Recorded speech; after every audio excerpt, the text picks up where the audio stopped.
Hi, Lee Bodette here with Sport Car USA. We are having a great time at the Vermont Automobile Enthusiasts Car Show. It's number 67. All the classic and antique vehicles you can imagine are here. Going to be here throughout the day today, and it goes on tomorrow too as the judging takes place. Hey everybody, Lee Bodette here at the far field just south of Waterbury. We've got the Vermont Automobile Enthusiasts Car Show going on. Classic cars, antiques. I think it's time to go check some out.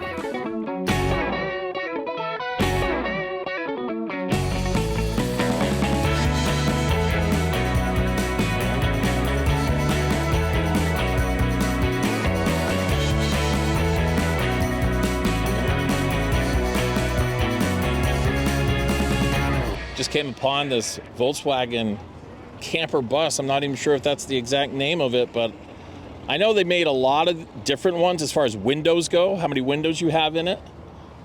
I've seen a few shows with them, and this one looks like it's in pristine condition. We're trying to find the owner so we can get some information about it. That almost looks like it's a bed area up there, but it's not. Nice little table, a couple of plates out ready for dinner. Very nice. Matthew Parisi from Georgia, Vermont. Matthew, what did you bring to the show today? My father's and mine, 29 Auburn. How long have you had it? Since 83. Is it something that your father dreamt about or just came upon it? More like a nightmare. No, no, it was something we were actually looking at a different car, and then we came across this one knowing that they were pretty special, and then underwent a home restoration for about 5 years. Tell us the name of the vehicle, the year of the vehicle, and anything you know about it. Sure. It was made in Auburn, Indiana, part of the Duesenberg Cord company. They were all three companies tied together, and this is a 1929 Auburn. It's an 890. The model number is an 890 Cabriolet because it has roll-down windows, it has a rumble seat, and it's convertible. And you're going to show us the engine right now. Sure. Beautiful car. And the most impressive part, like I said, it was a home restoration. So this was only the second car that we actually totally restored, frame-off restoration. Tell us about the engine. It is a Lycoming straight 8. So it's not, they actually are still in existence. They make airplane engines now. Very, very extremely smooth, like it's running, and nothing vibrates, nothing shakes. Just, it has 5 main bearings rather than 3 main bearings. And it's extremely heavy. Yeah. What's your take on the younger generation taking care of a vehicle like this? It doesn't seem, I've heard and I've read articles where the younger generation, they aren't really interested in these types of automobiles, which to me is ridiculous. I mean, this is a fantastic vehicle. To say the younger generation is kind of a general term because there's a lot of young people that are into these vehicles only because of the fact that they're different. You know, the everything that's done by a servo and an electrode now in a car, a lot of it was done mechanically. You have a spark advance. That's part of the linkages that's in the steering wheel. You have light switches in the steering wheel linkages, throttle control, so you actually have cruise control, but everything was mechanical. It was done by cables or wires or levers. Are there a lot of these vehicles still in existence today? No. I think we're part of the Auburn Club, and this is actually, I think, one of the smallest cars that they produced in that year. And I think there's 30 as far as I know that are registered in this model. There's different models. They made a boat tail speedster that's very popular. You guys probably know about a boat tail. Mm-hmm. Yeah. Tell us what you were doing prior to us saying hi to you. What was I doing? Windshield wiper. Yeah. I just found the wiper sitting on top of the windshield. So it's like now you have to reverse engineer how something that old went on. So now you're just looking at it and saying, okay, now how do I do this without scratching something So you Googled it. Not yet. You're going to. My phone's in my pocket. Well, we're talking about technology, right? So I'm a train wreck when it comes to a phone and Google and stuff. If I Google it, I end up with, how to fix a I don't know, a diaper bag or something. So, Well, it's a great, great car, and thanks for coming to the show. We wish you many happy miles ahead. thank you very much. Appreciate it. Susan Mowick, and I'm from Stowe, but also from Pocasset, Massachusetts. Susan, I love Volkswagen Bugs. Tell us all about this one. We've had it for at least 20 years, probably 25 years, and done a little bit of work to it, but pretty much got it the way it is, and take it out in the summertime and enjoy it. Now, you've got the convertible. They also come in a hardtop, of course, but the convertible is kind of rare, isn't it? I believe so, although you've seen several around here at the show, but you do come across them. How many miles on it? I have no idea. What's it like driving it? It's fun. It really is. It's, standard, basic. Oh, yeah. Yep. We probably did about 45 on the way over here. I didn't want to go any faster. When I was about 14 years old, my grandparents had a Volkswagen Bug. I remember it was black, and I used to drive it around the house, and my mother would be chasing me like, get out of Grandpa's car. I believe it. I believe it. They're very easy to drive, though, aren't they? Yeah, we've all, my age bracket, we've all had one growing up. I had a 62. I had a Carmen Ghia, 69. So we love them. You love the older Volkswagens. Yep. How long are you going to keep it? Forever. Yeah. That's what I like to hear. Handed down. And you kept it all original. Pretty much. Do you know the history of it before you got it 20 years ago? Nope. Bought it in New Hampshire. It was in a little garage all by itself, and that's the beginning of the story for us. All right. Thanks for being with us today. Thanks. And have a great day. You too. We have two more Volkswagen Bug convertibles. One's a 67 and one is a 56. How do I know that? I read the license plate. Very smart. And, they look in beautiful condition. Very well maintained. And that's what you're going to find here at the Vermont Auto Enthusiasts Car Show.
Rob Bast and Lee Bast from Heinsberg, Vermont. Okay. What did you bring to the show?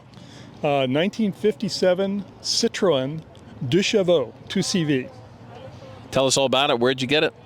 I bought it from a guy who had stopped driving it and was using it as a chicken coop in his barn in Lincoln, Vermont. Oh, my goodness. So, little mice action? No, it's mostly a lot of poop. Okay. What do you have to do with this car? You're the son, right? I'm the son, so I have to do with the backup driver. If the electrical system fails, I'll hold up the light. That's our backup light for driving at night. And Is there a car club for a vehicle like this? Yes, there is. That's a Citroën Car Club of North America is primarily based with the Canadians in Toronto. But there's a lot of people who have Citroëns all around the country. And there's an annual Citroën Rendezvous, which is, my shirt is an old one in Saratoga Springs in June. And you can see the big DSs and you can see the SMs, which would do 160 miles an hour off the floor. And you can see little ones like this and everything in between. Well, we're in Vermont, and we cover northern New York as well. How many of these vehicles would you say are in our area? now, or I don't know, 10? About 10? I'd say a dozen. Yeah. All told. There's certainly a lot of interest in French vehicles, both Citroëns and Peugeots. There were a lot of Peugeots in Vermont. I drove a number of those those were my first cars. Why don't you walk us through the car here a little bit? So it's this is a front-wheel drive, 2-cylinder opposed twin, like a BMW motorcycle. It's got the brakes are inboard. You can hand crank it. It's all set up to be as light as possible. So this particular motor that I put in the car, I still have the original, but this one has a 18 horsepower instead of the original 12. And with that, you can go cruise at 50 pretty easily, except on a really good hill. And 6-volt system, and that's the only change in this from a European model was that they had to put sealed beam headlights on. So these are sealed beam 6-volt headlights and the buckets from a Ford Golden Jubilee tractor. How long have you owned it, and what piqued your interest in this type of automobile? I've had French cars all my life, and I learned how to drive in an old French car, and as well as an old Ford, and so I wasn't afraid of them. A lot of people look at them and go, "Oh, that's totally weird," but they're from an engineering point of view, they're amazing, interesting cars, and they made me learn how differently people around the world have done cars over the years and how they think about them. So it's really a remarkable thing to have had the chance to really get to know. Show us how you get into it. So they set up the doors so that they go both open on the same hinge here, so they're easy to pull apart. You just take off this little cover, and with a screwdriver, they're on knuckle hinges, continuous hinges, and the whole thing lifts right off. So you open the front door there and pop in. So go ahead and start it up. A little key, and put it in, turn it on, paper, and you make sure it's out of gear, neutral, and you just give it a pull. Nobody has their hands in the way, do they? So there it is.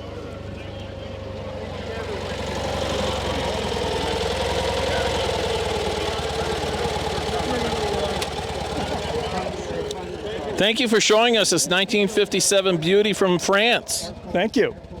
Here's the Pontiac Fiero, covered in mud because it's been pretty muddy here in Waterbury this weekend. I had a 1978 Fiero Formula. It's a Pontiac, of course. It was their best year. These vehicles were known for, unfortunately, catching fire in the back as the engine is in the back. I had a buddy that had one, a couple years older than mine, had his oil change, and the mechanic left a rag on top of the engine. So he's driving down the interstate, and all of a sudden he sees smoke in the back, opens up the hood compartment, and it was on fire. But that's not why they stopped making the Fiero, because people leaving their rags on top of the engine. It was a whole nother problem with the vehicle. But 1978 was the year to have. Michelle Bombardier, and I'm from Swanton, Vermont. Michelle, you own a Beamer, but it's a different type of BMW. It is. It's a 1958 BMW Isetta. It's the car that saved the BMW from going bankrupt. How long have you owned it? Where'd you get it from? Over 20 years, and it came from Sanford, Maine. Walk us through the car, how you get into it. Okay, it has one door Okay, I'm gonna move over here. because BMW bought the rights from this company called ISO that made refrigerators. So, refrigerator door. Now this, Refrigerator door. yeah, I've never heard that story. This is the 1958. What years did they make these? I'm not really sure. 1950. I know this one is not the oldest one. It's 1955. They might have started. I don't know how long it was, 1960, something like that. You must get a lot of looks. I know you had a little crowd around the car just a few minutes ago. What's it like driving around town in this? Oh, it's a big showstopper. You know, everybody looks at you.